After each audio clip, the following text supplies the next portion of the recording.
Starts in 10, 9, 8, 7, 6, 5, 4, 3, 2, 1, go.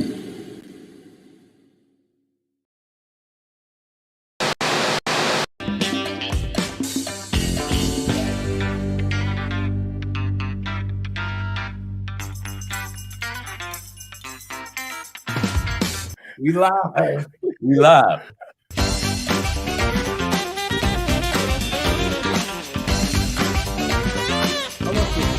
Yeah.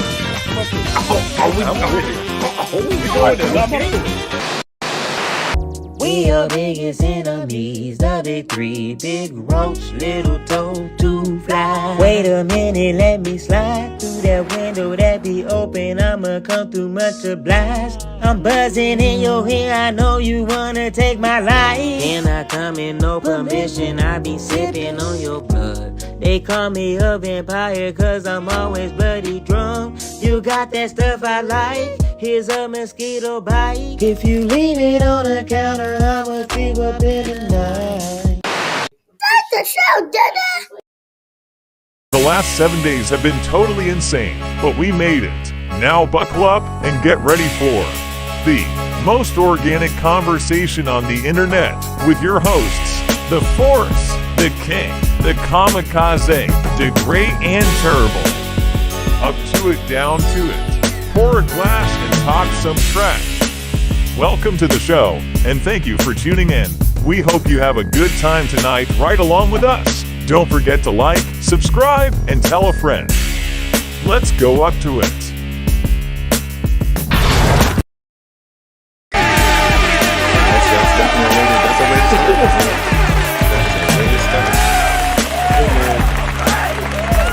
That's how we start when the week has been as long and drawn out as it's been. Man, when it's been what it's been.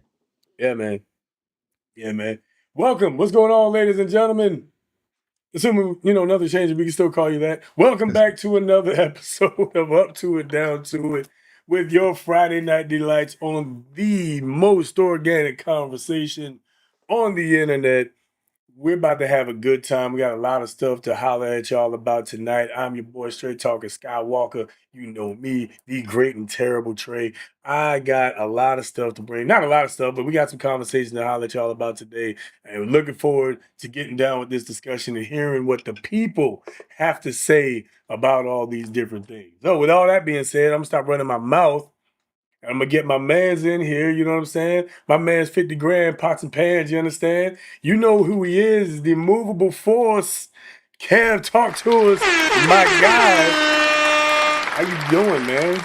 Summertime still, school still out. What's going on with you? Man, living the dream, but it don't feel like school's still out because shortly I'll be back to work on Monday. We got performances on Tuesday and Saturday of next week. So, they done brought us back early to get it done. But that's a good problem to have. What's up, good people? I'm fresh off of a day trip to the Eastern Shore. Took the homie up to Delaware so that we could visit this water park. Gotta get the time in with your kids, man. So we had had ourselves a good time. Shout out to Vanderway. I know that's probably random if you've never heard of the place or aren't familiar with the Eastern Shore, but Vanderway is a farm fresh ice cream shop that has like they got a little playground outside and all of that. It was super cool. They even had a little roadside stand that was selling fresh produce and all of that. So we popped into Vanderway on the way back. And I mean, absolutely delicious ice cream. They had like you could like fresh baked chocolate chip cookie sets that you could purchase and take with you so that everything was already ready. You just gotta, what I'm saying, add a little butter and an egg and roll it together and you'd be ready to go. So we really enjoyed that experience today. So it was just some real good father and son quality time, and I'm always grateful for that. And so, we're gonna sip and celebrate the precious moments with some good Woodford Reserve. And we are having this on the rocks, so it is just gonna be a good sip, something real chill, and a cheers to the weekend.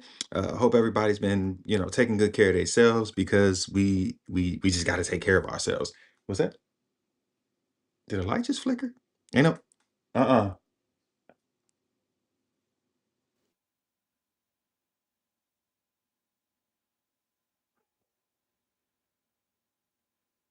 We good over there. Not sure I feel comfortable. Uh-oh. Ow. I don't know. Okay, he's back. All right. Okay. Then All where you go? right. Because you didn't have no clothes on. I may have to refresh this. We live. What's I'm not sure happening? what just happened. Oh, I'm not sure, oh baby. man. Let me see. Either Oh. the lights is acting stupid over there, or Yeah, no, it's out. oh man. Oh boy. Oh Okay. boy. Okay. That was not part of the plan at all. It was a dark and stormy. I don't know what the. Yeah. Okay. Here's the Hey, here's the Poltergeist Kev episode. yeah. All right. You okay? Okay. Do me a favor. Go get Oh go boy. get some shorts and put them on. Okay. Oh. Take your light. So, Yeah. Do you need to take a second, get yourself settled? Yeah. Let me get us situated. Yeah. But Yeah. I'll just be muted. No worries. No Yeah. worries. All good. All good. All right, cool. Well, we're gonna improv just a little bit, improv and introduce, right? So we got a lot that's about to go on, right? So uh shout out to whatever's going on over there with Kev, man. Y'all put the praying hands in the chat. Praying hands in the chat for whatever's going on over there. Probably, there's been a lot of storms in the DMV general area, really in this whole northeast area. There's been a lot of crazy storms and crazy weather patterns. So I'd imagine that's what is going on over there. But oh, look at that! Look at that! Oh man, we pop back on just like that. Pop back on just like the WNBA. Boom! You like that segue? It might not have been a good one, I don't know, but just like the WNBA. All right, so I wanted to talk a little bit about the WNBA and the All-Star game, right? Kev, when he gets a second, he's going to jump in. But I wanted to say, first of all, big shout out to the ladies, man. Listen. There were parts of it that were clunky, for sure. There was some pray ups, some missed layups. There was a improbable block by Asia Asia Wilson Wilson. on Angel Reese. I mean, I just uncanny stuff, right? Listen, there was a lot of that. There was that kind of crap, right? But all in all, it was a good game. It was an entertaining game. I wanted to shout out Caitlin Clark. I think got out the gate early and kind of set the tone. She was one of the few that was really competing. Um, couple of bright spots. There's a couple of bright spots there. And you know, for what it's worth, the WNBA had more people at their All Star game than the NBA had at their All Star game this season. First time that's ever happened. So, hey, listen. They got a big venue like Chicago.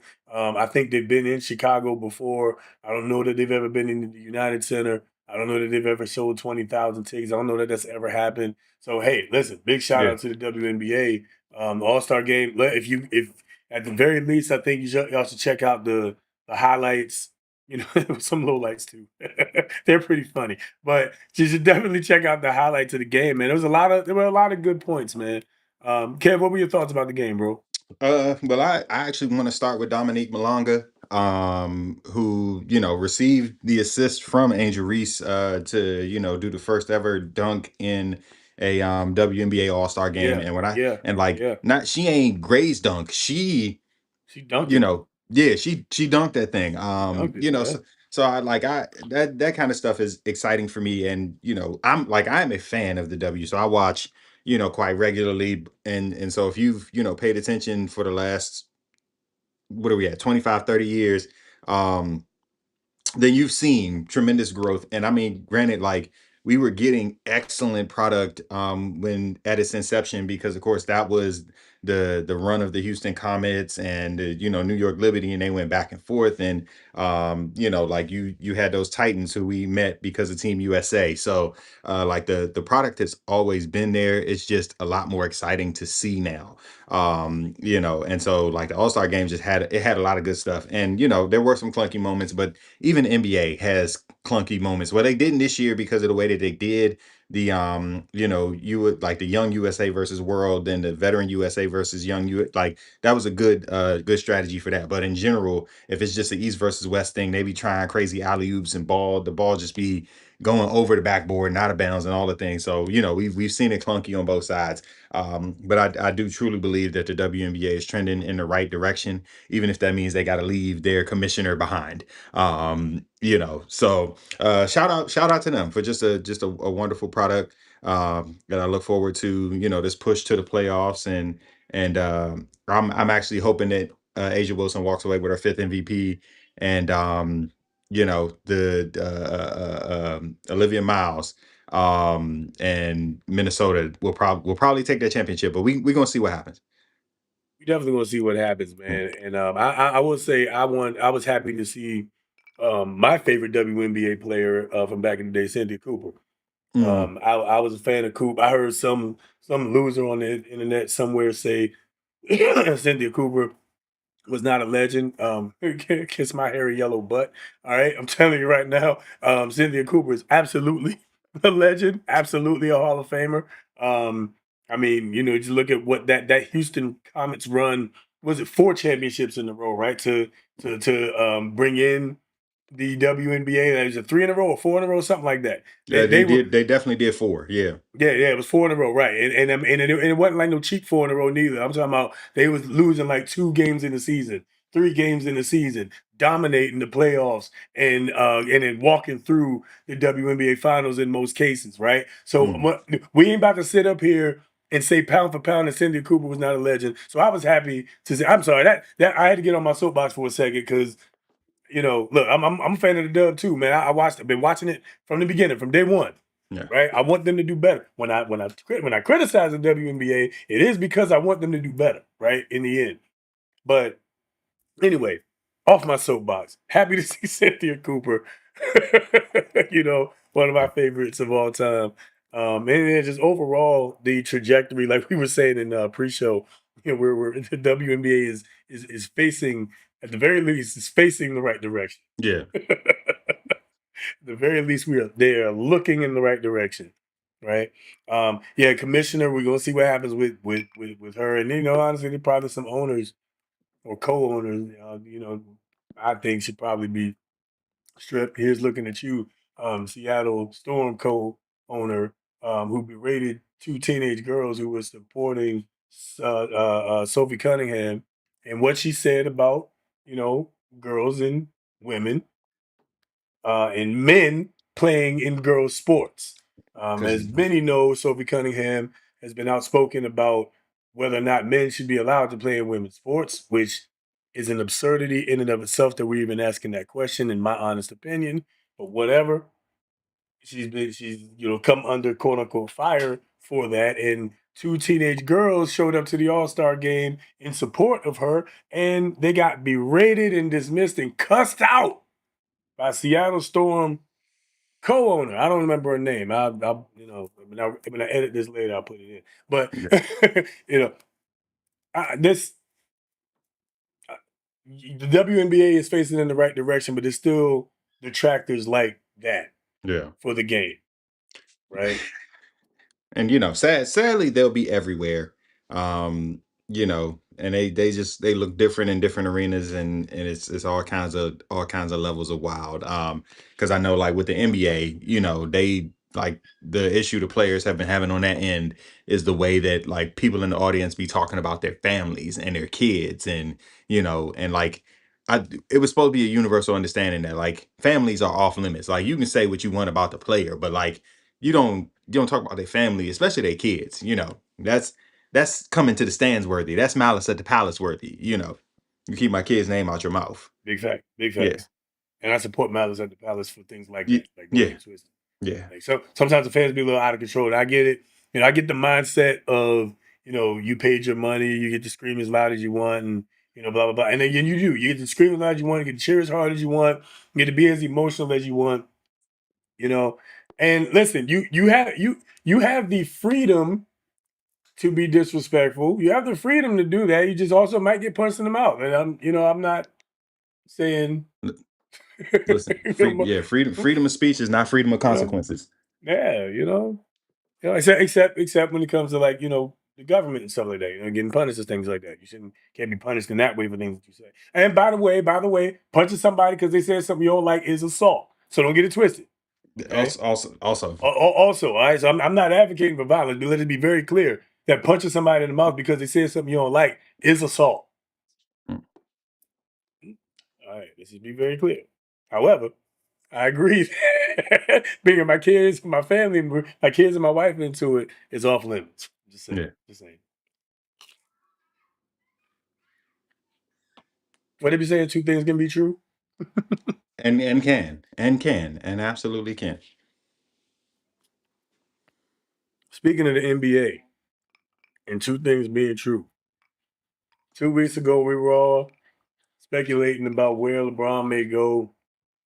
Turns out, about a week ago, LeBron James is going to Philadelphia, the city of brotherly hate. the city that booed Santa Claus. They'll never beat the alligator. How do you boo Santa? Who boos Santa Claus? Philadelphia, that's who. Like even if you don't believe in Santa, you don't boo him.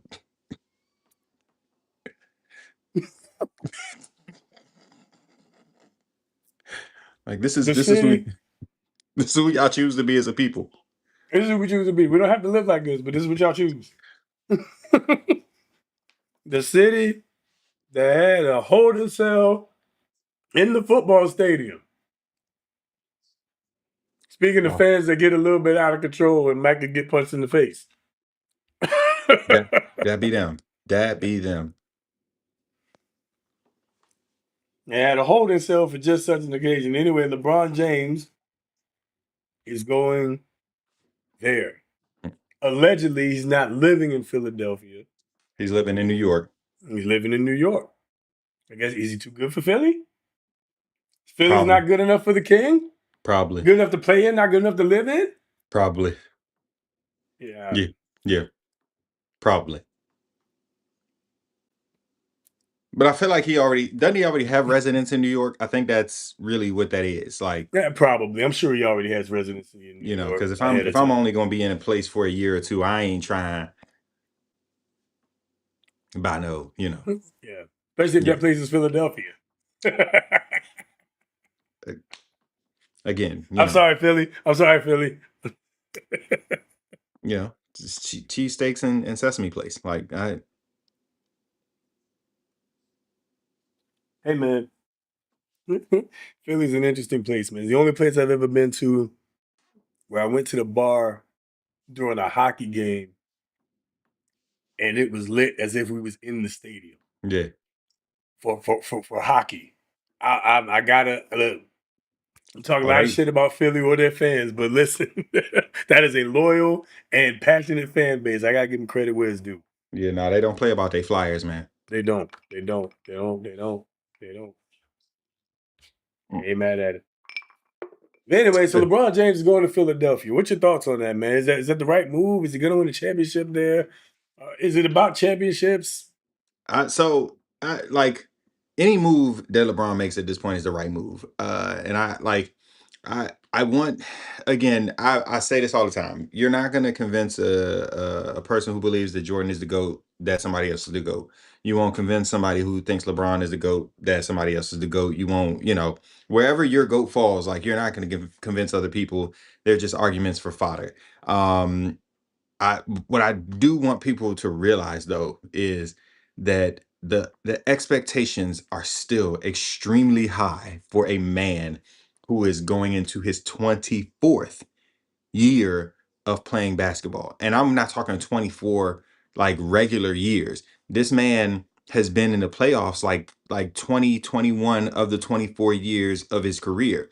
So Yeah. those are extra games. Like he's played, I think they said something like 3 or 4 extra seasons Yeah. because Based on of the amount playoffs. of minutes, that he's logged, games he's played, playoffs, Olympics.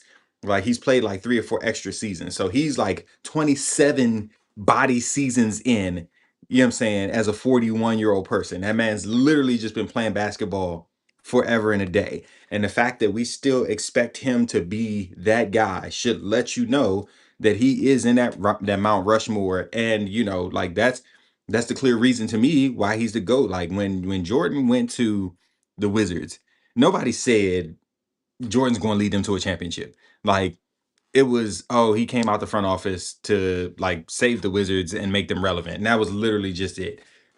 People are like, LeBron still has to get it done, even though by every metric, he's like the third or fourth best player on the team. But they're still like, it's got to be because of LeBron. It's got to be because of LeBron. So like that should just let y'all know where he falls. But I do think it's the right move because they are in a position to win now, and he's got young pieces that can run. He's gonna play the point. So like that takes us back to who LeBron was drafted as. And it's the part people don't pay attention to. LeBron was drafted as a point guard. So he has always been more Magic Johnson than Michael Jordan, more Oscar Robertson than Michael Jordan. So like I like the idea of him playing point. I honestly wanted him to be the sixth man. I know like that's beneath him by every respect. However, I was like, that would be a cool award to walk away with. Like come off the bench, be the sixth man, play heavy minutes, but lead that second unit and then be there in the fourth quarter. I thought that would have been cool for him. So I'm just excited to see what they do. Nick Nurse is a hell of a coach, so I fully expect him to whip them into shape quickly. And what I saw and heard earlier is Jaylen Brown is on board with like the things because of course he wanted out of Boston, or he wanted to be like the man. So his move to Philly was to really go be the man, even though Tyrese Maxey is an all-star and on his way, and Joel Embiid is a former MVP, but Jaylen Brown really will be that guy. But I think it's going to work well for all of them. So I'm excited to see what comes out of it. A little sad he ain't go play with Steph though. I'm a little sad. I gotta agree with that. I'm a little. That's honestly that still had that was the best pick for me in my opinion. I thought I wasn't the best pick. That's where I thought he was going to end up. I thought he was going to end up going to Golden State. You know what I mean? Philly. You said a couple of things that I agree with, which is why I don't think it's I don't think it's a bad move. I don't know if it's gonna be the career changing move that people are making it out to be. Because although LeBron James is still a top 10 player in his 24th season, he's still in his 24th season. So I mean, he's in his 24th season, and Father Time is undefeated, though he's taking a hell of a beating from the likes of Tom Father Brady Time and is getting LeBron his head James. smacked. Yeah. Father Time, he's he's having a hard time with the likes of Tom Brady and LeBron James and cats like that, right? He's having a hard time, but Father Time is still undefeated. So, so I think that the fact that he doesn't have to be the best player on the team, he could be the Robin, he could be the Flash, so to speak, right? He doesn't have to be the guy. He's gonna be In Yoshi. Philly, he's gonna be yeah. But and that's the thing, and he's gonna have to be at a point. Obviously, Jaylen Brown's gonna hold it down, Maxey and those other guys there. But Embiid ain't gonna play but so many games in the regular season.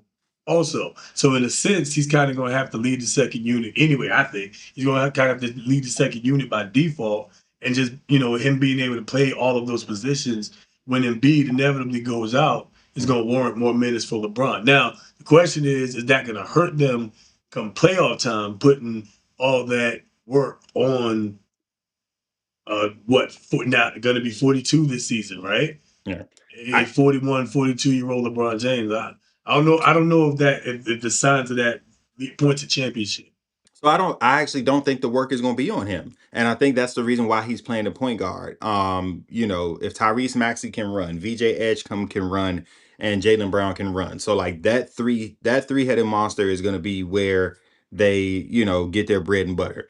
Joel Embiid is going to be like if Philly's smart, Joel Embiid plays 20 to 25 minutes a night during the regular season and maybe every other game, or 3 out of 4. You know what I'm saying? Like that kind of thing, so that they can manage him until the playoffs. And you even like give LeBron 30 minutes a night, and then you know what I'm saying, like, because he's gonna play well, you let your young cats run. They brought in Dean Wade to play the 4, so that keeps LeBron from having to play against those bigger bodied people.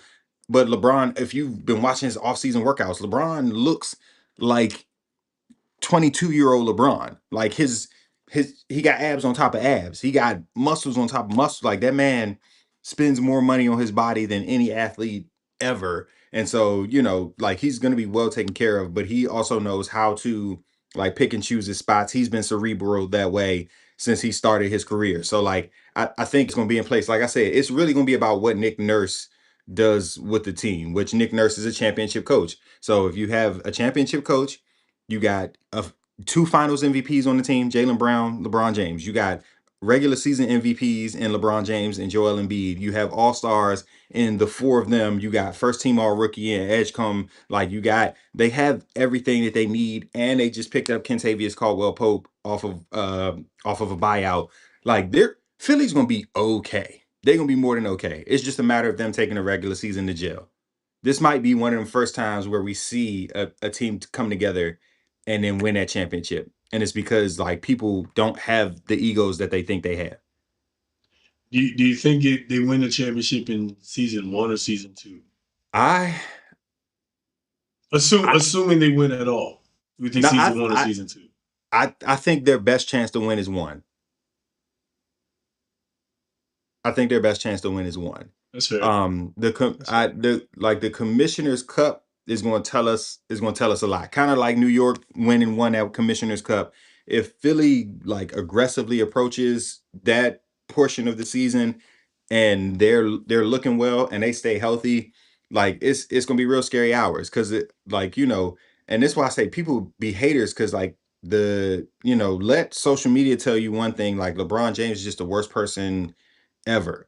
But as these players who have played against him and played on the same team with him, and coaches who have coached him are like telling these stories, like it's LeBron's mind. His mind is the best thing about him. As great of an athlete as he is, his mind is better than his athleticism. So now you get to educate Joel Embiid and Maxey and Edgecombe, Jaylen Brown, one of the smartest players in the game. So you have 2 minds for basketball around all of this talent. Like it's gonna come together. I'd like to see if it does. I wouldn't be mad if it does. And I think it's a fair take. I'm still one that Jordan's my GOAT. Jordan is my GOAT, right?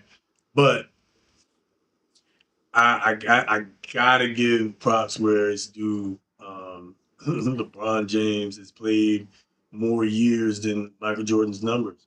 Michael Jordan's jersey number, right? Like, and we top of the top of the top of the top in every category when it's all said and done. Did Bronny, did I hear that right? Bronny is going to Philly too?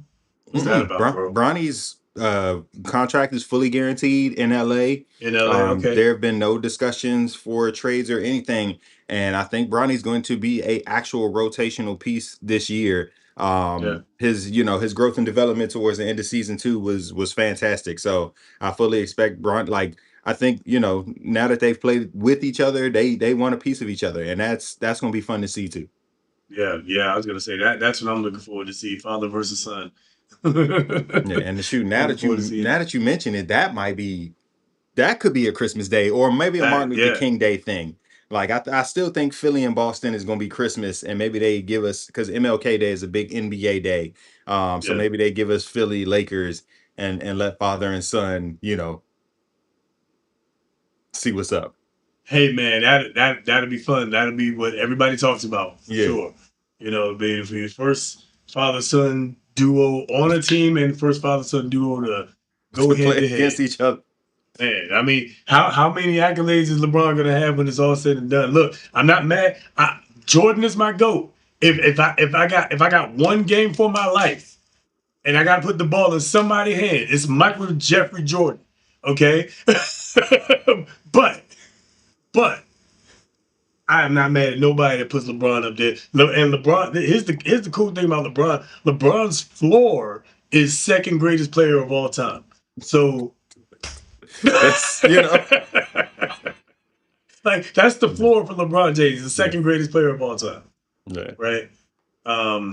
You know, I know some people will say some others, but I mean, to be this good for this long, and if he does win the championship, he would be the first player to have won 4 championships on 4 different teams.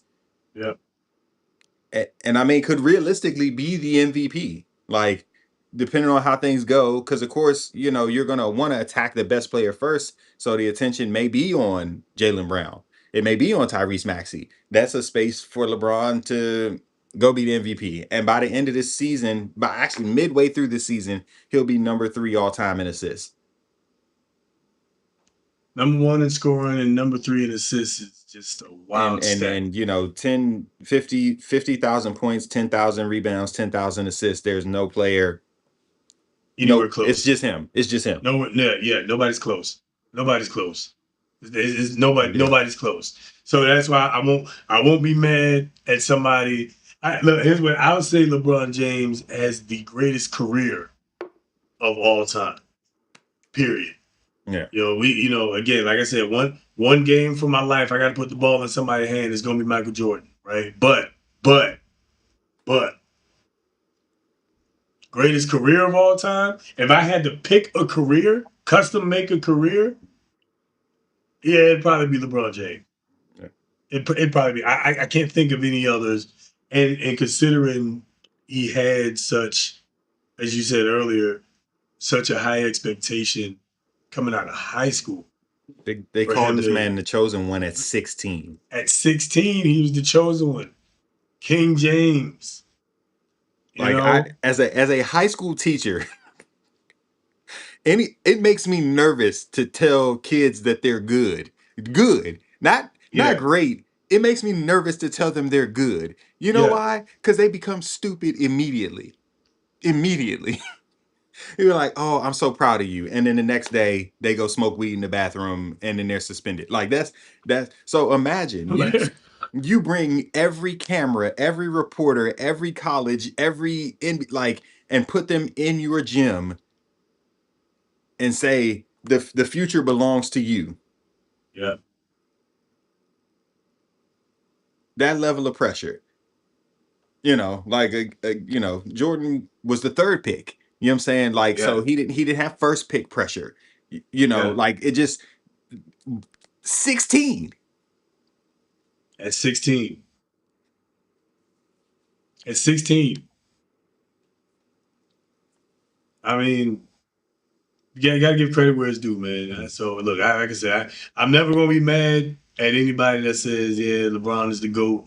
You know, I'll be mad if somebody says, you know, that Michael Jordan isn't the same as LeBron. He's not GOAT. He ain't GOAT level like LeBron. I'm gonna be mad about that. Michael Jordan's still my GOAT, right? Champion. He's gonna win. He's gonna win. Get Michael Jordan game 6, bro. Like, all right. So Savannah James makes LeBron James the GOAT.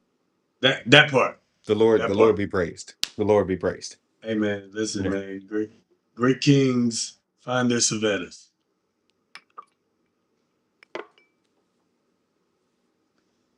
All right. No, okay. No, just me. That's okay. Thank you, man. Thank you. I'm gonna encourage myself with that. That's right. Yeah. Go me. Self high five.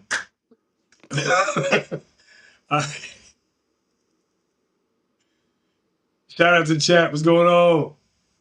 Speaking of the chosen one, what's going on, Jay? How you feel, bro? Diamond, as always, welcome. Good to see you, as always. It's time, man. It's time to get into the title. Excuse me. What you guys saw when you clicked on the video.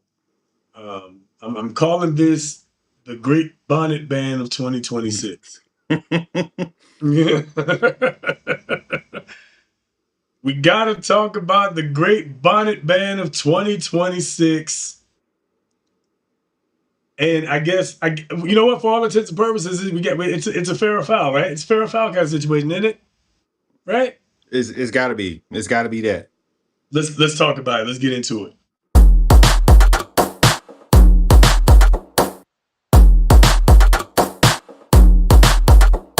Bonnets, do-rags, no more. Tuskegee University's president announcing that students will no longer be able to wear them when they're going to class or the cafeteria. Between alumni and just the administration taking a stance at saying, you know what, there's a time and place and a setting for every kind of dress. Gwen McKinney is a Tuskegee University graduate and believes her alma mater is taking a step in the right direction. We all know that there's a time to wear shorts and be casual, and then there's a time to be professional. First impressions are lasting impressions. Tuskegee's new policy states students are required to arrive on campus with a business suit and proper shoes. The Alabama HBCU is prohibiting students from wearing bedroom shoes, bonnets, do-rags, and revealing clothing to class and the cafeteria. Dr. Imani Cheers is an associate professor at George Washington University and a two-time graduate of Howard University. I don't think it's a bad thing to have standards for us. If we look at the archives of all of our HBCUs, Howard, Tuskegee, Morehouse, Spelman, the list goes on and on. There was a point in our illustrious history where everybody was dressed down, dapper, suits, booted, ready to go. The university president says the goal of the new dress code policy is to not restrict students from enjoying their college experience, but to establish a solid foundation for when students graduate and enter the workforce. The university will also offer a community closet for students who are in need of professional attire. Another change the university is implementing: students will no longer be allowed to use their cell phones while in class unless a professor lets them use the devices. The school's attendance policy has also been updated. Students who accumulate 4 or more unexcused absences in any course will have their final course grade reduced by 1 letter grade. It's so important that you mentioned that this president is an alum of Tuskegee University because he's family. As someone who not only understands and appreciates the culture of the university and the community, but he's coming in saying that, like, I am here to make change. Well. Yeah. All right. Don't worry, Kev coming back. He come back and let him jump in. Yeah, we do dad things in the in-between. We do dad things in the in-between, bro. That's how we gotta do it. That's how we gotta do it. And listen, so again, it's the way that I look at my high school students. This boy has ketchup on my iPad. Oh, okay. Christ. Yeah, it's the way I look at my high school students. I try to tell them, you always want to be ready because you just never know. And I think particularly on the college scene, and I saw somebody talking about this. They put up a post and they were like, when we were at Morgan, like people were dressing to the nines. On, like, Morgan was a fashion show. Even the spokesman like wrote about it, like the fashions coming across the bridge and all of that. Like you weren't in pajamas, you know what I'm saying? Like, granted, we wore like do-rags, but like your do-rag matched your whole outfit, you know what I'm saying? So like you had the two-tone do-rag, red on one side, black on the other side, blue on one side, white on the other side. Like like everything was coordinated. You weren't rolling out of bed in pajamas and a bonnet, and you know what I'm saying, like that wasn't it. Like, the girls put the heels on and we laughed at them because Morgan still had cobblestone at that point. So like if your heel hit the cobblestone, you was doing the flop flop, but they were stepping. And it's because like you were going from class to university hour, you were going from university hour to your job, you were going to internships, you were sorority meeting, fraternity meet, like, so you put that fit on. And you know what I'm saying? Like I'm not saying it to say that like certain stuff doesn't have its place. Did I ever go to class in pajama? Actually, I don't think I ever went. Like I might have put sweatpants over my pajamas because I knew I had that one class, and once I was done, I was going back to bed. But like it was never just the pajamas. You know what I'm saying? So like, but in general, you just want to be prepared for the opportunity. Like you don't want to be walking across campus and your college president is walking past, and so you speaking to them with a bonnet on your head, like, or you know what I'm saying, like representatives and people came to speak in our classes, and your internship opportunities came from that. So you really want to be prepared to meet the moment. Now I will say we probably did go to the like the calf, the refact in, you know what I'm saying, like hoop shorts and a wife beater, but like you weren't really hitting a class setting that way. That's a little wild.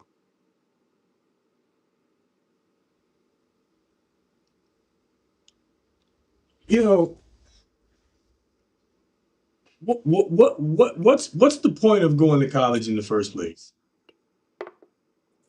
Well, it depends on who you ask. Okay, so what I are some reasons you go to college? So some people go to learn, some people go to, you know, network. Some people go to create opportunities like in terms of internships and things like that. Some people will literally go just to pledge. I've seen people get their letters and then they be done with school. You know what I'm saying? Like certain people will find a job, like you may find your job before you find your degree and you peace out. You know, some people go as party promoters and get connected and then they peace out. So like, you know, people show up for what they should. Some people go because their boothing went. You know what I'm saying? So they went with the wrong intentions, but it's what got them there. I've seen every, you know, every reason. But the general Yeah, but, I said, thought is what's that the point? What's the purpose of college? to get a degree, For what? your career field. Right. Okay. So get a career, you get a degree to become knowledgeable and expert of some sort in the field, so that you can present that and as present that as you being a subject matter expert to an employer, so you can get a job, or somewhere to a bank where you could get a loan so you can start your own business if that's what you decide to do. Right. Like that's kind of the point, isn't it? Right. I If that's the point, then of course there should be a dress code for class. And you're walking around the, like we said, you're walking around campus, whatever, dude, whatever. We had hats and do-rags and that kind of carrying on. We did all that kind of stuff too. But also when you got in the building, you took that off. yeah. Like you know what I'm saying? Like that's kind of my point. When you got in the building, you took that crap off. Yeah. Right? So, and at what point do we start holding adults to a standard, right? One of the challenges I have with college in general, right, is on the one hand, we're saying that they're adults. On the other hand, we're saying that they're kids, right? The reality is that if they're kids learning to be adults, right? They're big kids learning to be adults. And if we're learning to be an adult, then should we not be teaching them how to conduct themselves professionally in public, especially in a day and age where cameras are everywhere?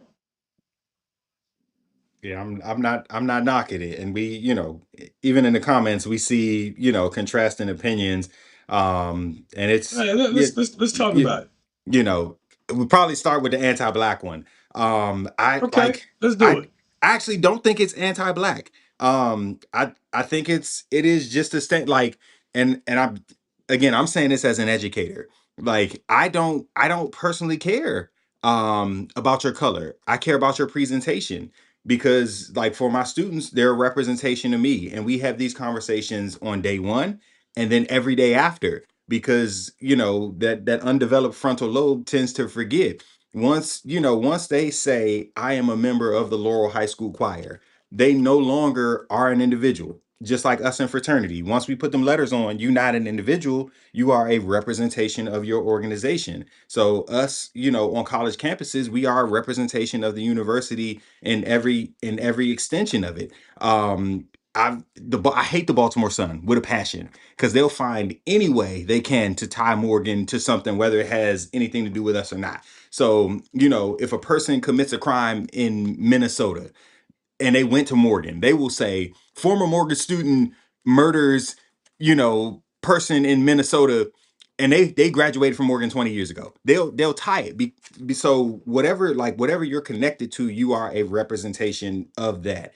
And so I don't want to see my students in, first of all, I don't want y'all in the halls. Let's start there. Because what I hear is, Mr. Lewis, your choir kid was outside of my class making noise. Or Mr. Lewis, your choir kid is not in uniform today. They walking around in pajamas and sweatshirts or hoodies, with no clothes under the hoodie. That's so you are misrepresenting me, a person who has prepared you for the moment. So that's where the disconnect is for me. It's literally just you being on your P's and Q's because you represent something greater than yourself. So the standard is not about white standard or European standard. It's just we gotta want better for ourselves in our presentation.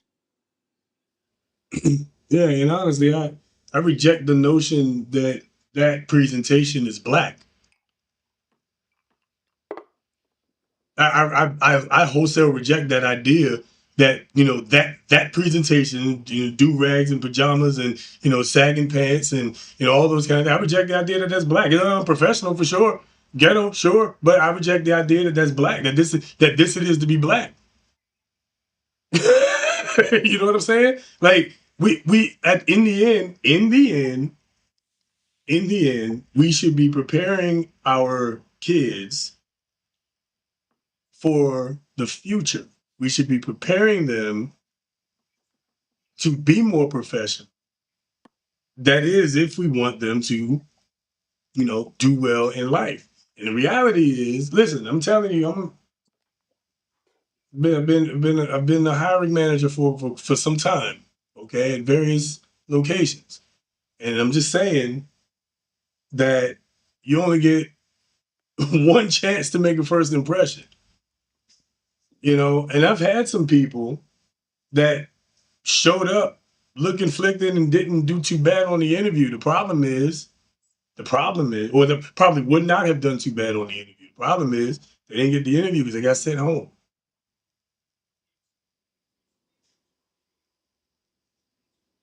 We gotta prepare people better than that. And in the end, colleges are supposed to prepare you for your professional career, for your professional life. So yeah, I like I said, I wholesale reject the idea that unprofessional, uncouth, ghetto behavior is exclusive to being black. I'm sorry, I reject that, and I also reject the idea that being professional and acting like you got some sense is akin to being white. I reject that idea too. It's like when people say, "Oh, you talk white." Who said? Who said? Because I've heard white talk. It's uneducated. It's the sentences aren't sentencing. They the ones who came up with the phrase "screw the pooch." Let's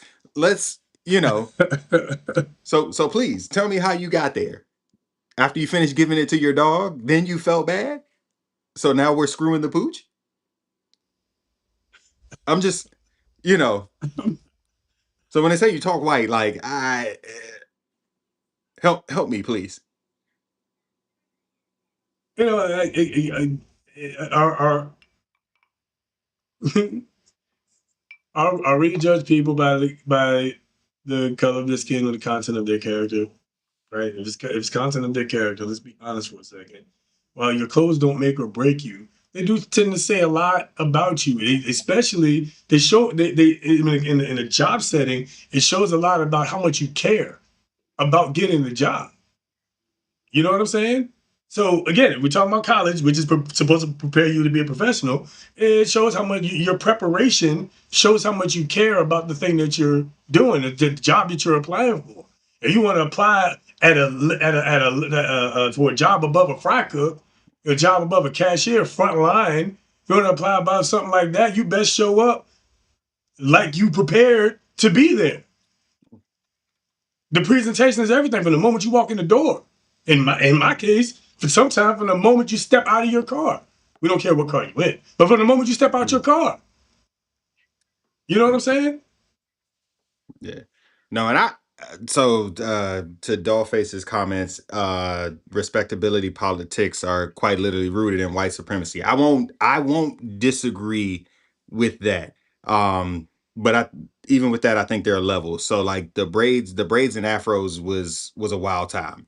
I just think I do, like, for me, bonnets and pajamas are they a bit much. That's, but again, everybody will have a different opinion about it. Just like I said, when I walked around college campuses, um the way, again, you just never knew who you were running into. Professors constantly were walking the yard. President, especially Dr. Wilson. Dr. Wilson was always on the yard. I didn't want to be seen by the president of my university in pajamas. I didn't want to be seen in hoop shorts and a tank top. Like, I wanted to be seen well.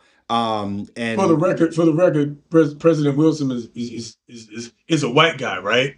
That you were trying to impress? no, Is he a white guy? he's super black, Oh, Harvard grad, oh, Alpha Phi Alpha, like, oh! but like You don't he's, say. what I'm saying, as prestigious as you're gonna get, and again, like, because it wasn't just about me. Like, I knew, like I said, I'm a member of Phi Mu Alpha, so I knew I was carrying my fraternity with me. I'm a member of SGA, so I'm carrying the SGA with me, like, you know.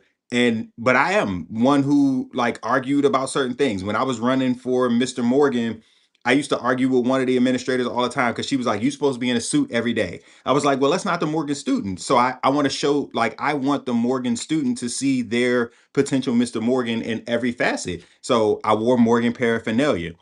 I wore a suit. But you got different looks. It wasn't going to be a suit every day because that was unrealistic. But I wasn't, I wasn't in pajamas because I was trying to show them what, like, the king of the university should look like and how they should carry themselves. But I even think about, like, grad school. We never knew because people were coming into our classrooms all the time. They were looking for new teachers. They were looking for people to come and speak. They were looking for, opportunities at different schools and things like that. So the one day you dress down is the day your future employer was coming to talk to your class. So it's just literally about being prepared to meet the moment when it happens. Yeah, yeah, yeah. I don't know that the idea of this somehow being harmful, to this being harmful, or what's the phrase they like to use, disproportionately affecting black people. I think the fact that banning bonnets and do rags and pajamas disproportionately affects black people is the problem. That shouldn't be how we show up all the time. Now, dressing down is one thing. And there are times and a place for that. Like we said, we went to the refect, whatever, Welcome Bridge 101, all that kind of stuff, right? We did all, right? We did all of that, but like I said, when we walked into the classroom, when we walked into the building, like, it was different when I was getting dressed to go to class versus when I was getting dressed, to go to the cafeteria, when I was getting Yeah. dressed to go to band or something like that, right? It's very, very, very, very different. And it was expected to be that way. And I think part of the problem is we've allowed people to just show up any old way. And yes, you can be yourself without being an uncouth baboon. You know what I'm saying? And we should be able to teach people, especially in college, where you're paying thousands of dollars of human monies to go to. You should, at the very least, be able to learn how to navigate the waters of dressing down around people and navigate the time and the place, the proper time and the place to have on doggone pajamas. You know what I'm saying? Cause trust me when I tell you, these people then come out of high school and come out of college, and they show up to interview with somebody like me, who's looking at them like, did nobody teach them? Yeah. Did nobody teach them that a track suit is not professional? I was gonna say, because it ain't even to go to the other side. Like I spent basically all summer up at Morgan performing for the orientations. It ain't just pajamas and bonnets. The kids was half naked. Like That part, yeah, that ain't, that's not the way to show up either. You know what I'm yeah. saying? Also You that, you yeah, you would sneeze yeah. away from your whole areola being, you know what I'm saying, on a desk. That's not the way to show up for class either. So it's not I think it's bigger than, bonnets and pajamas. It's literally like, is what you're wearing presentable for the environment that you're in? Like, and again, thinking about my students, like, and even, the way like fashion is now, and I understand it's kind of getting with the times. Like, they don't make mini skirts that are hitting the levels that they're supposed to, but you got to be very realistic with yourself. Like, where are you wearing that skirt? Like, you sitting on risers in a choir room. So like, if you're on the third row with the short skirt, when somebody walks in, they walking towards you, they can see all of God's grace and mercy right there. So we got to be aware of, what we're putting on and how it, what I'm saying, looks. I hate the way people show up to court now. I had to go to court to fight some tickets.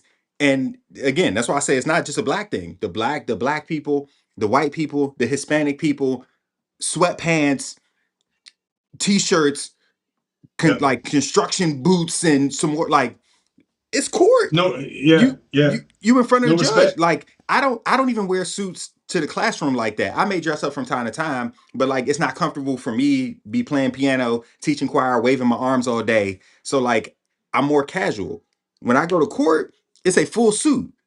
They were dropping my charges. I still showed up in a full suit because like, it's a respect for the courtroom, for the judge, for the lawyers, for the attorneys. Like, you know, and I'm literally looking around at everybody in sweatpants and leggings and jeans, and I'm just like, this looks wild to me.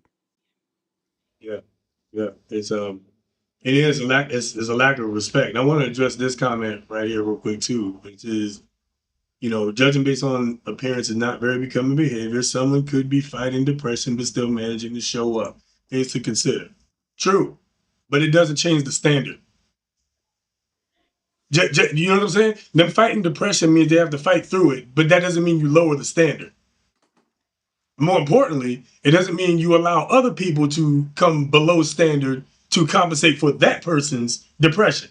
You deal with that person and you deal with them on a one-on-one basis, or however you need to deal with them. If it's a group therapy type of thing, that's what works for them. You deal with that in that way, but you don't lower the standard. I heard the G, and I heard therapy, and I was like, wait, okay, We're not there okay. yet. We're not there yet. Are we there yet? We might be there yet. I don't know.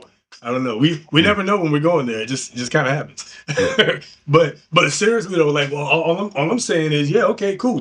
Those things exist, and I applaud you for showing up in the middle of that. And that shows that you want help. Great. But that doesn't mean we change the standard. It doesn't mean you fall below standard.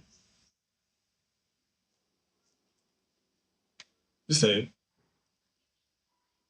How would you know that if you're lumping everyone into one group, though? I'm not sure what that means.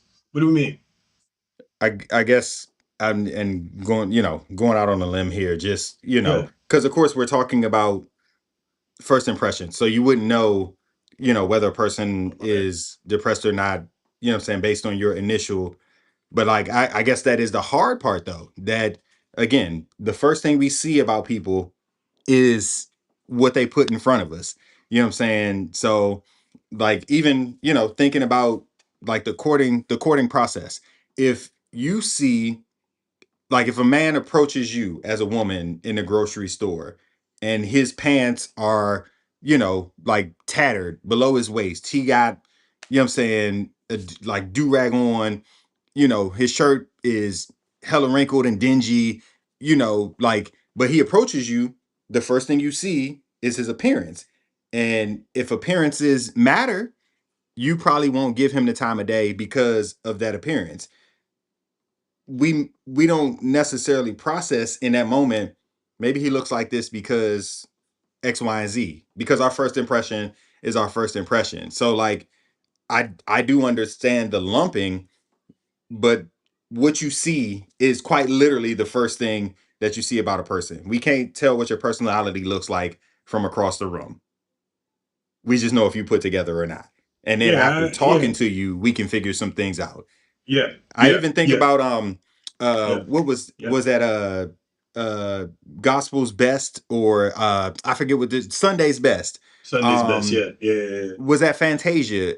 I think Fantasia, not Fantasia, somebody showed up to Sunday's Best, and she had Leandria Johnson. I think she had her like clothes in a trash bag because she was living in her car, but like she showed up to the audition in street clothes, and they were like, we almost didn't let you audition because you didn't put on your Sunday's Best, you know. And like, so once she sang and did her thing, then they had some conversation after it. But she literally, you know, and I mean, we would have missed out on a giant and a legend in gospel had they not gone through with it. But her first impression almost cost her the opportunity to audition. She had terrible circumstances. I'm not taking that away. But that's, you know, that's just, it's the hard truth that people see you aesthetically first. Yeah, that's the exception, not the rule. You know what I mean? Like, and listen, shout out to them, and you should. I'm all for still giving somebody a shot, but listen, if I'm judging you on 5 different things, appearance is going to be one of them, more than likely. Anybody. Let's stop acting like we don't judge people, and generally speaking, on appearance, right? Like that's called wisdom.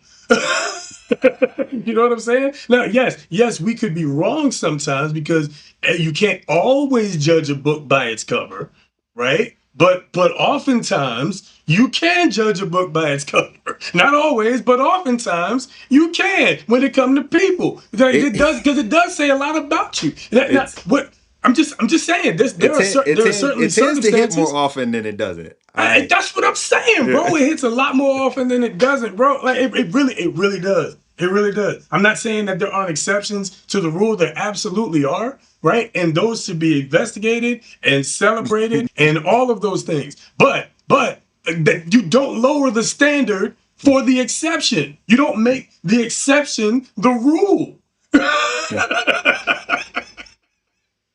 But to answer your question, no, it doesn't. It doesn't. Like, your clothes don't inhibit your ability to excel. No, of course They not. don't. No, They don't. no, they don't. They don't. Not necessarily. Now there is something to be said about the look good, feel good factor, right? And you know, the projection of confidence that comes when you look good and you feel good when you dress a certain way. Like, and this is something certainly that men teach other men, or at least I was taught, right? You know, and certainly have seen it play out in my personal life, that you do carry yourself different when you're in a suit. You do walk different. You do stand a little taller. You know what I'm saying? You are a little more confident. You do project a little bit more when you dress like a pro than you do when you're, you know, in t-shirts and shorts, and there's nothing wrong with that. But you act a little bit different when you are presenting yourself differently. And Yeah, we man. should at least know, we should at least be able to teach our people that the standard is to present your best, not whatever this is, because that person might have a problem. You know what I'm saying? I don't know. Yeah, I mean, I do know. I'm saying I don't know. I do know. Damn it, that's what it is.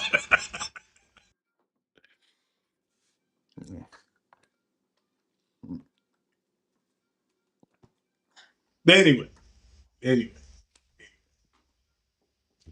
I'm all for it, man. I think we need to. There should be more standards like that. And yeah, yes, you can investigate. You can find out why somebody came the way that they did. You know, I've done that before too, and just, you know, And honestly, I've had people show up a certain way and immediately apologize for their appearance and tell me exactly what was going on, and why they ended up showing up the way that they did. And it was up to me to either go, too bad, or all right, okay, well let's continue on and see what happens. I can tell you more often than that, far more often than not, I said, all right, let's continue on and let's see what you got, because in spite of that circumstance, you still made it here, right? Okay, so cool, you got. We'll see, but right, you at least have my attention. You have my attention, but you're fighting that. You're operating at a deficit, though. Yeah.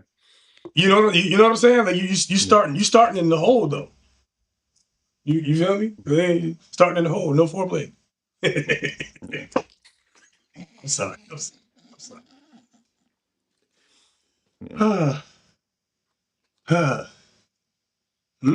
Hold on. You know the standard and still move how you want to. Same way you can know how to speak the King's English and decide to break your diction. Sure, cool. But people gonna judge you for that. Is all I'm saying, right? If you get up there in front of people and you start talking, you're not talking all crazy and all that kind of stuff like that. Cool, right? All right, good. If that's how you talk, that's how you talk. But you probably aren't going to be selected to stand in front of a crowd and speak. It can adversely affect you. Again, like when we have conversations like this, like I said, I always think about my students first. So my standard doesn't change for my students. And so they know the standard and they still choose to move how they want. And them moving how they want does not absolve them from my consequences. Because if we had a rehearsal, you knew we had a rehearsal and you chose not to come. And that being present was the standard. So like you had the freedom to move how you wanted, but now that choice means that you're not selected for this pull-out assembly. Now you got to stay in class because you deviated from the standard, or even just uniform in general. Y'all supposed to be in uniform every day of the week, with the exception of Friday. You can put on a school like paraphernalia t-shirt or whatever the case may be. That's the standard. That every week you're supposed to be in uniform. I didn't get to wash my clothes this weekend. You know what? I got grace for that this week. You've said the same thing to me for 4 weeks now. So like I'm not I'm not feeling you at week 4. I felt you at week 1. I'm not feeling you at week 4. So like it. Yeah. Yep. Period. Yeah. Bottom line, like you can make an adjustment from time to time, but the more adjustments you make, the more people fall below standard, and then the more people fall below standard, then you might as well not have a standard. You know what I mean? And then it's a free for all, and then you got people showing up to class in do-rags, bonnets, and pajamas. Or less. In mini skirts or less, and see-throughs and things like that. I've seen that kind of stuff, right? It's showing up all kinds of places, all manner of places. Just areolas out, you know what I'm saying? Labias out, just flapping in the wind. You know what I'm saying? Just all kind of craziness going on. And it's because nobody has set a standard. Because the standard is just, well, you gonna do what you want to do, or they gonna do whatever they want to do, or well, if they feel like that's what they want to wear, then okay. And that's been the standard, and that's the problem. That's why we've gone this far. That's how it got this far.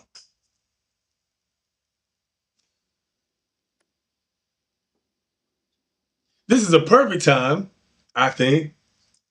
It's a perfect time to go into the next topic, which was submitted by a viewer, right? And I feel like this, not back and forth in a negative way. By the way, thank you. We appreciate the feedback in the comments. The comments make the show, lit, man. Listen, I appreciate it, especially when y'all disagree. I love when you disagree. I'm totally fine with that. I don't got all the answers. Got most of them, but I don't. I'm just kidding. Yeah, man, I don't got all the answers, right? So,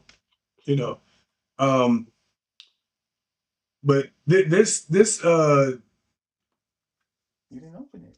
This kind of back and forth in a manner of speaking, right? For lack of a better phrase, it's a bit of a back and forth. It kind of says a little bit, I think, right? And there's a different voice, right? And there's a video that I saw a little bit ago, and I'm going to play it for you guys. But the central theme about it, she'll explain a little bit more, is that men tend to carry the voice of justice, and women tend to carry the voice of care. And I think we saw that a little bit illustrated in that back and forth that we just had in the last segment. So I'm going to let her, do her thing and explain it, because, I can't explain it. I ain't that great. But with that being said, viewer submission time. Let's get into it.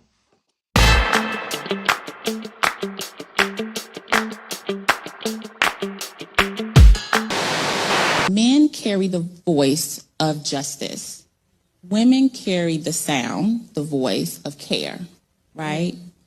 So when we talk about emotional intelligence, and then we talk about the family that you grew up in, if you grew up in a home where maybe there were two parents, right? But your mother was the voice, right? Maybe your dad worked a lot, he was away a lot, didn't really say much. When you grow up, if you want to be a wife, right, you become married, your brain is only used to the voice of care. So it will attempt to mute your husband's voice of justice. And so that will sound like, well, why are you talking to me like that? When they just talking. Right? I don't like the way you saying that, right? They try to rear the kids. Why are you talking to the kids like that? I don't like how you talking to them. And that is an attempt for your brain to revert back to what's familiar, where you simply have a house where the voice of care is the predominant house. And so if you are successful, you will mute your husband's voice and he won't have a voice, or your husband will say, I can't do this anymore, and leave. Same thing for the men. If you grew up in a house where the woman's voice was the largest voice, you may determine that you don't need to be in the house as much. She got it, right? Men carry the voice of justice. Women carry the sound, the voice of care. Mm.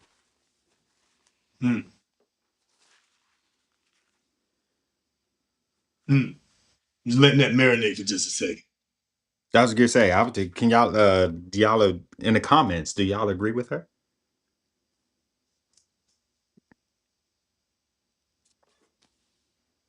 Men carry the voice of justice, women carry the voice of care, and sometimes certain voices get muted.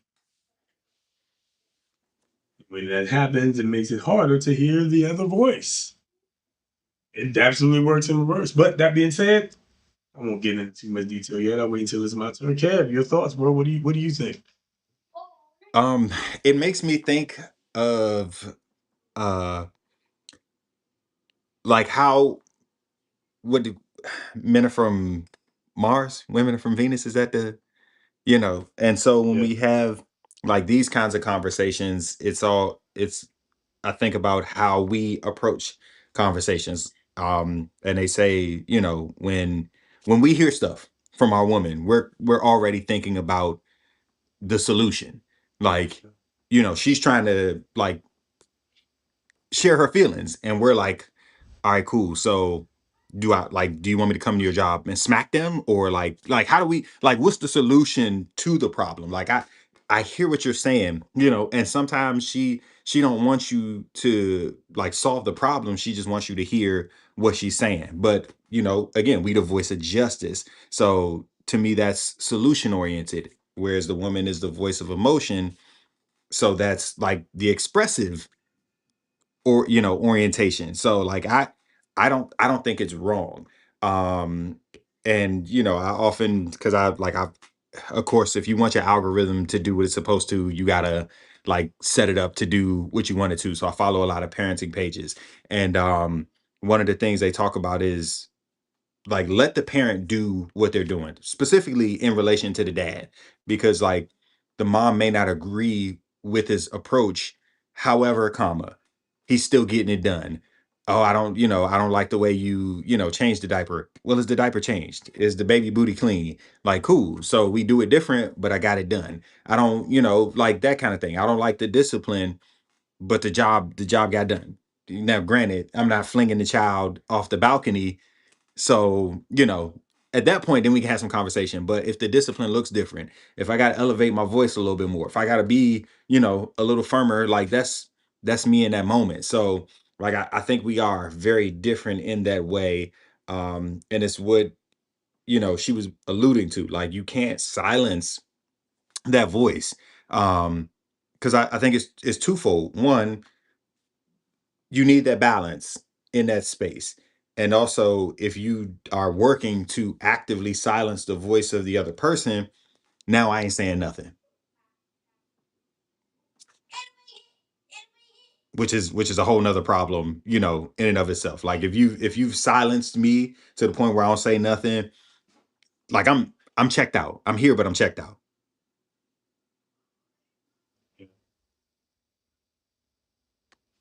Yeah, yeah. I agree with that, bro, and especially that last part. And she said this in the video that if you, in many cases, if you're in a house where the loudest voice or predominant voice is the voice of care, then that voice of justice tends to lose its voice, right? And that's kind of what you alluded to, right? Eventually, you're just gonna not speak up, and that's what you know. That's well, I don't know if it's actually called this or not, but it's male apathy is kind of what I call it, right? You know, it gets to a point where you know when the men stop caring, right? And I think you know there's sympathy, of course, which is one thing, right? And there's empathy, right? I feel for you, I feel the way you feel, and then there's apathy where I don't really give a shit. I don't care, right? And like that, right? And that is where, unfortunately, I think a lot of men is going because a lot of their sense of justice or voice of justice has been muted in a lot of cases. And that's not saying that they're all right.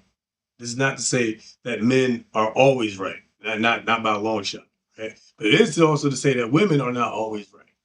Okay, we are two sides of the same coin. We just see things a little different. That being said, though, we're not the same. We're not the same. Okay, so there has to be a little bit of a balance. We have to strike some balance here, right? You know, so yes, so let's look at the last segment as an example. Okay, voice of justice says the standard is the standard. Voice of care says, yeah, but what about these other circumstances that may or may not be the case for this particular person? Have you considered that? Have you considered how they might feel? Have you considered what they're going through? And all of that's right. I'm not saying that any of that's wrong. All of that's correct. All of that's correct. Okay. This is more so to illustrate that this is the difference in how men and women tend to see things. Like you said earlier, we look, what's the problem? The problem is the standard is too low. The solution, raise the standard and keep the standard. Very simple. Right?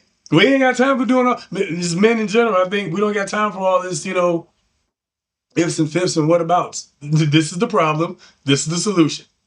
Problem, solution. Okay, right? The fastest way to a point is a straight line.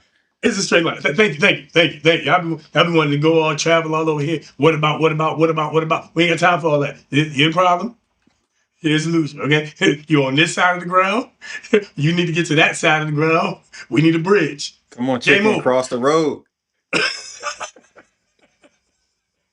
What are we talking about? And that's all. That's all it is. That's all it is. And so, yes, I agree. I agree with that. Even in you know in my house with my wife, right? Like you know, she and I both have learned to kind of you know listen to and learn from each other's parenting style, which you know can be different at times, right? You know, there are times where I look at her and I go, "Oh, yeah, that was a little rough, don't you think?" Right? You know, and man, you was a little hard on them, don't you think? You know, they're just babies, right? You know, and there are often more often times where she's like, "Ooh, you're dealing with them. I'm just gonna go upstairs. I don't want to hear it because I don't want my feelings to get involved. I'm just gonna go upstairs while you deal with them, right?" We've learned how to kind of navigate those waters, and I think if we, in general, if we can kind of make that connection about how we see things, then we should be able to find some balance. Yeah. i.e. last segment, solution is still don't lower the standard. However, the compromise is we can go to that person and find out what's going on. And like you said, have grace once, twice, right? Give a solution. Okay, this is your problem. Great. I understand. How do we fix that? How long is it going to take you to fix that? 2 weeks? Great. I'm going to give you 3 weeks. I'm going to give you 3 weeks to fix the problem. And if you come in the 4th week and that's wrong, then we're going to have another conversation. And it's not going to be as nice as this one. I may not say that part, but it's implied that the next one won't be as nice as this one. Yeah. Because I gave you extra time. And we agreed to the solution. So now if you fall below standard, it's not a me problem, it's a you problem. And and that level of communication goes a long way. Of course, I was raised by my mother.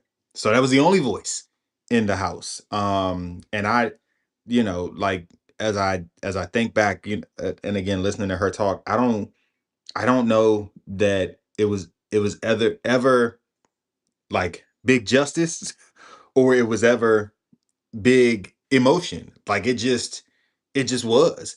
And for my mother, that's probably what she had to be because she was playing both roles in the house. Yeah. And I think I've like probably adopted that. Like we're having a revelation right in this moment. That like I don't get mad like often, but when I am gone, bro, I'm gone. Like once you take me there, I'm scary for everybody. And like that was my mother. Like she ain't too much upset her. She was pretty even keeled all the way. I saw her spaz on my middle brother one time. And I was like, you know what? I don't need no parts of that. I don't Cause want no like parts of that this. scares. And the crazy part is she was such a calm person. What made that moment scary was she said to him, "You're acting like a damn fool." And I was like, did she just cuss? Oh, wow. Oh, it just got real. I gotta go. Like, and I put clothes on and went up the street to play basketball. Cause like there were no cuss words in the house. So like, damn was the F word. You know what I'm saying? Like at that point. So like you like that's the way that I grew up. So like to not have two, you know what I'm saying, like two extremes or a balance in the house means that you got it all from one place. And in a co-parenting situation, like I've got to approach it, like granted, there are some things that translate between the houses, but there are still very different approaches because we don't view everything the same. So like as I'm here, I am trying to play both roles. Like I'm gonna be firm with you, but like after I'm firm, I'm gonna come back and then we can have this conversation. Like, hey, Yeah. you had to get your head knocked between the washer and dryer because Yeah. so like how do we, what I'm saying, keep your head on your shoulders and not between the washer and dryer. Now we having that conversation. So just Yeah. trying to like sit in both of those places. Because I've also been on the phone when he was being disciplined and I was like, ooh, this is a little rough. And I was like, you know what? I probably sound like that from the other side. So it's a lot of perspective. There's a lot of introspection that has to take place. But I think if we're talking solutions, there is a mutual respect and always a need. Hallelujah. Forgotten therapy. Forgotten therapy. Oh, God dang.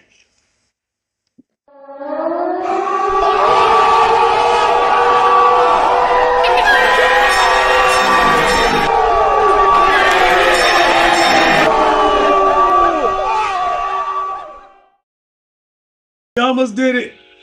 We almost made it all the way through the whole episode without having to go into the therapy corner. Okay, here we go. It's my fault because I was cussing. I shouldn't have been cussing. That's my fault. Ooh. And you know what? We're gonna drop. Thank you. All right, because I got cards. Okay, And so Oh boy. I want to walk us through a process. Okay, so let's start here. For all of our people who are tuned in and listening, I want you to close your eyes for a second, if you will. All right, and tell yourself, I deserve the best relationship where I am treated with dignity and respect. And it says, if a date treats you well and respects your boundaries, consider proceeding further. And this is a self-reflection card, because we've got a lot of things going on here. So that's self-reflection, but it's important because again, we're talking about dynamics between people. So whether you're on the side of justice or on the side of empathy, it's there's a relationship that requires that dignity and respect, which then gets us to our first question, which is, do you believe in gender roles? And they talk about marriage, but we'll just go ahead and say relationships, because it's important. So in a marriage, a man should ... In a marriage, a woman should ... So Trey, because I'm the one asking the questions right now, do you believe in gender roles? And in your marriage, because you are very much married, I was a groomsman. What is your role as a man? What is Sav's role as a woman? Hey Sav, what up, sis? Great question. The answer is yes.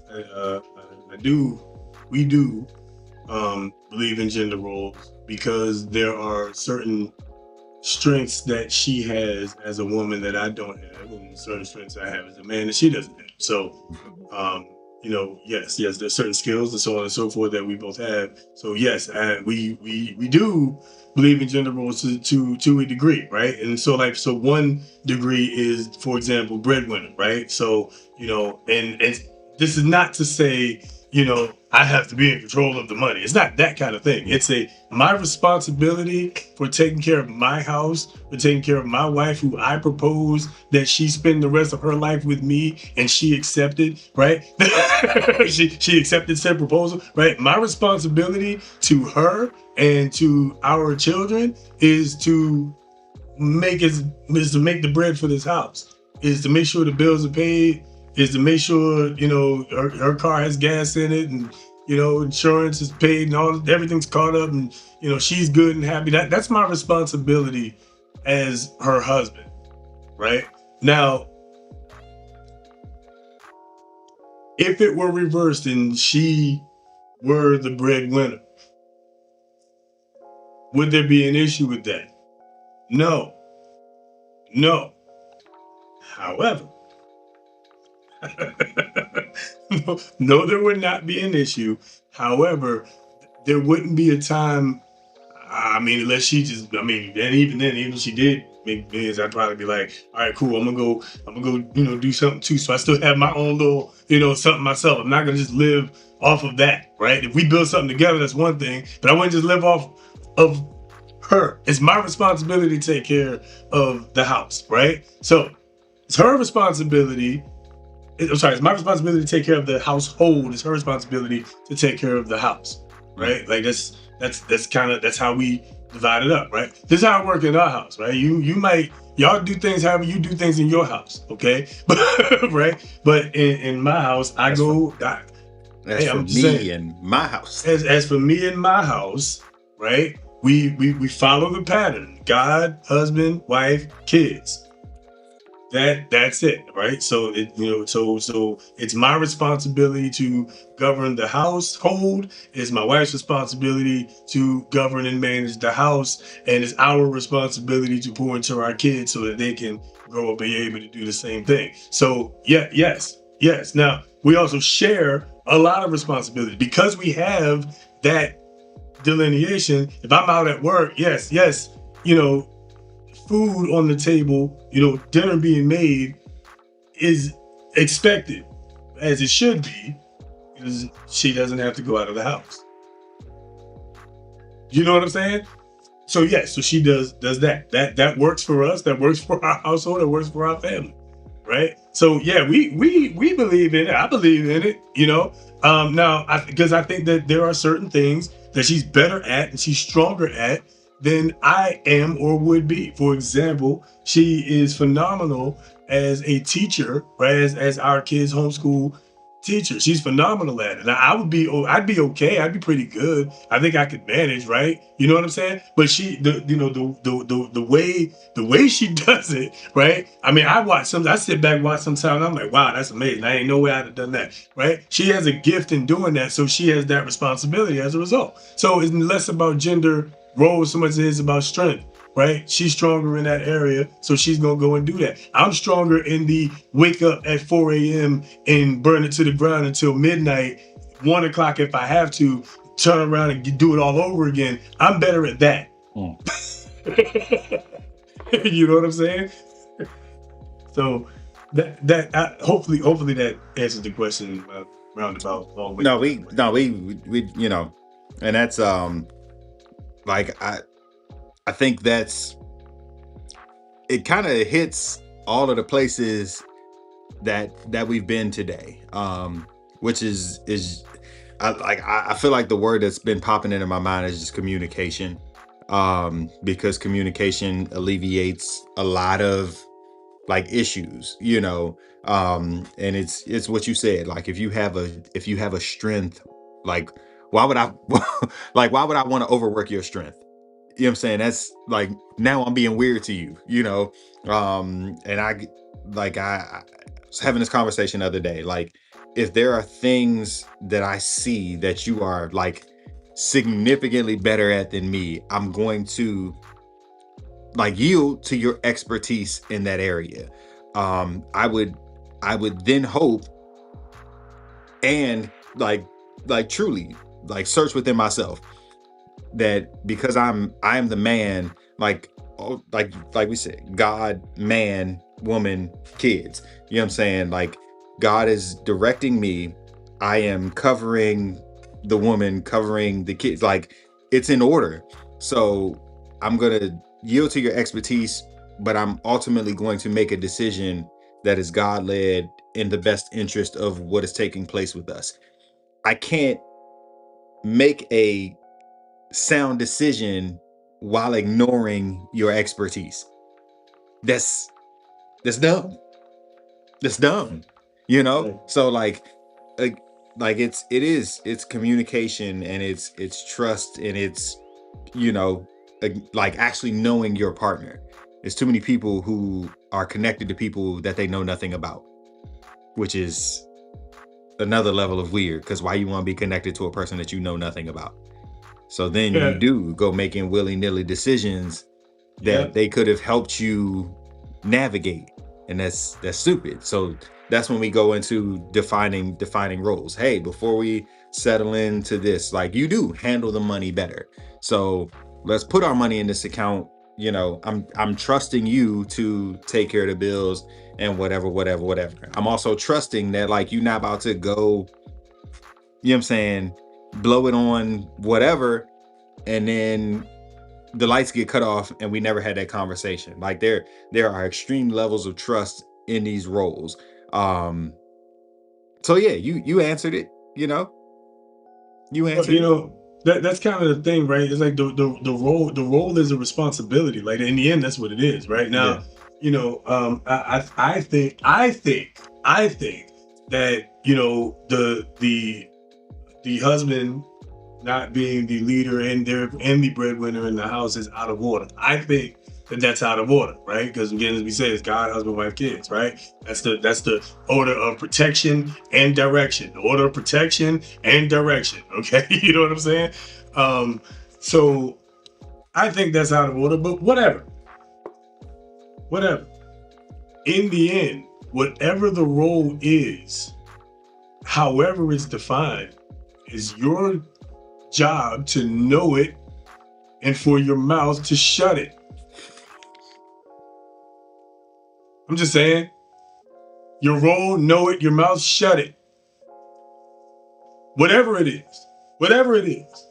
You know what I'm saying? For real, man. Like, imagine me as a dude talking about, I don't believe in the gender role of a man having to be the breadwinner and having to be the one to take care of my house. Imagine me saying that. I'd be masculine for the right woman.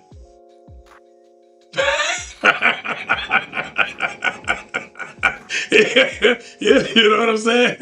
I'm gonna keep my woman. I'm gonna protect my woman, but only for the right one. That's a fanny bandit. For real. That's For a real. that's a fanny bandit. Oh. So yeah, so to your point, I think you made this point earlier. Yeah, okay, yeah, let him lead. That's what's supposed to happen. Let him lead. Now, if you don't trust him to lead, you don't know if he's being led of the Lord, then that's where the therapy part come in. You probably need to go sit in front of somebody's therapist, right? So a good one, a godly one. I recommend a godly one. Okay. A God-led one. I recommend that. You know, do whatever you want to do. That's what I recommend. And for me in my house, that's where we would go. All right. So, you need to sit down with somebody and have them break some of that down and figure out why it is that you don't trust that man to lead. Is it that he's not leading the right way, or is it that you ain't following? Because I mean, if he's made some terrible decisions, I can understand the angst. Yeah. But then I'm also ask a question, like, you know, if you don't trust the leadership, why are you still there? That part. And why'd you marry it? If you're married, assuming you're married. Yeah. Why'd you marry it? You know, marriage is for a long time. Contrary to popular belief, it's supposed to be anyway. The function, like college, the function of it is supposed to be for a long time. Yeah, no, I feel you. I like, it's just hard. It's kind of like with, you know, and Lord, because I see what time it is, but it's kind of like with having kids. Like, you know, the person was away, and then the circumstances change the person, which sometimes that is unpredictable. You know, like, they were a great partner until you got pregnant and you dealt with postpartum, and now they not helping with the kids, or, you know what I'm saying, or they stepping out on you because you in that 6-week period where y'all not supposed to be hunching and they couldn't wait. Like, you know, some people literally do like transform as a result of y'all circumstances, which you literally can't predict until it happens. It's unfortunate, you know, but I think that part happens a little bit more than, you know, than it should. Like, some people take advantage of that for worse. For sure. I agree with that. You know, and I think that's kind of where the following God part come down. That's where the God at the head of all is, at the forefront of all of it, has to come in. Yeah. Because, you know, like, I'm not only committed to my wife. More importantly, I made a commitment to God about my wife in front of you people. Yeah. That's what it is. I made a commitment to God about her in front of all of you. What do you mean, you people? Yeah, what you mean, us people? You know what I'm saying? But that's what it was. My commitment was to God, that I would, you know, love, honor, protect, keep, hold, etc., you know, until death, yada yada. Right? That was, I made that commitment to God about her, to her, in front of all of y'all. You know what I'm saying? So that has to be, in the end, what holds people accountable, holds you grounded. Doesn't mean you're gonna be perfect or you're gonna do it all right. I don't do everything right. She don't do everything right. You know, none of us are perfect. None of us are perfect. We screw up every day, right? Yeah, man. But, you know, there has to be a foundation, and at least a want to, you know, follow what the path that God has laid out for you.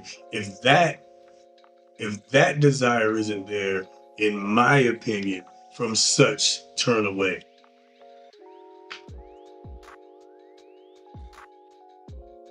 You know, since we are in the God and therapy section. the word of God for the people of God. Let's talk about it. That's what it is, man.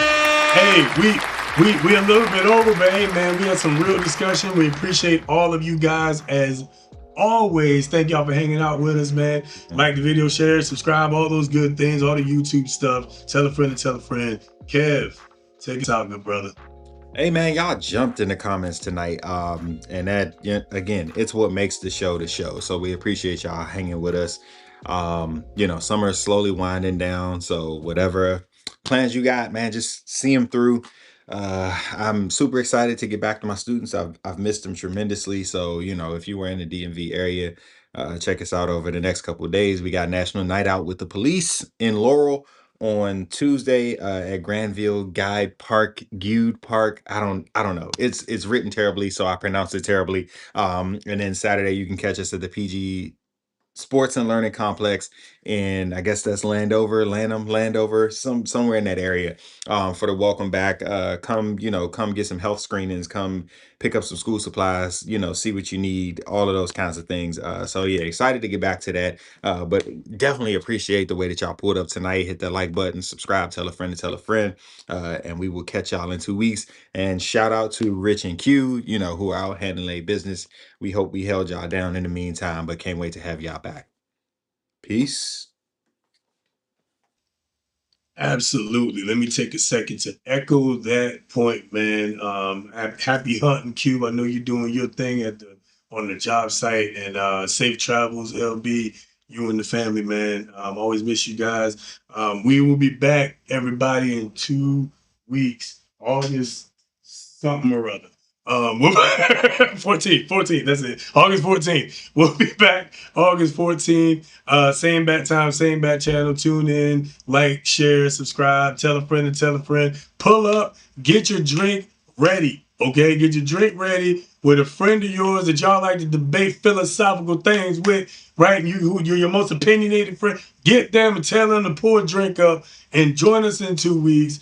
9 o'clock, right back here, man. Again, I just want to thank all you guys. The comments is always the best thing about what we do. And as I always say, you know, look, there's a war going on for your mind, man. There's a war out here for your mind. No matter what you do, keep your eyes open, keep your head on the swivel. Believe none of what you hear, only half of what you see. Stay skeptical, stay informed. Always question narratives. Be careful out here in these streets. It's wild. It's wild. I'm trying to tell you something. But that's it, man. We're going to be back in 2 weeks, man. We appreciate all of y'all. That is it. We done. Shout out to y'all again. Shout out to the people that's getting a drink tonight. I'm going to finish this. This thing took me out earlier. We out. Platypus is a metaphor for whatever's keeping you down. Like corporations are a platypus. Government's a platypus. Your teacher is a platypus. My teacher is a panda. Society is a platypus. My parents are a platypus. The media is a platypus. All this propaganda, yeah, we all got a platypus controlling us. It's me. We all got a platypus. I stopped at holidays. We all got a platypus. I'm not speaking metaphorically. The platypus controlling me is underneath the table.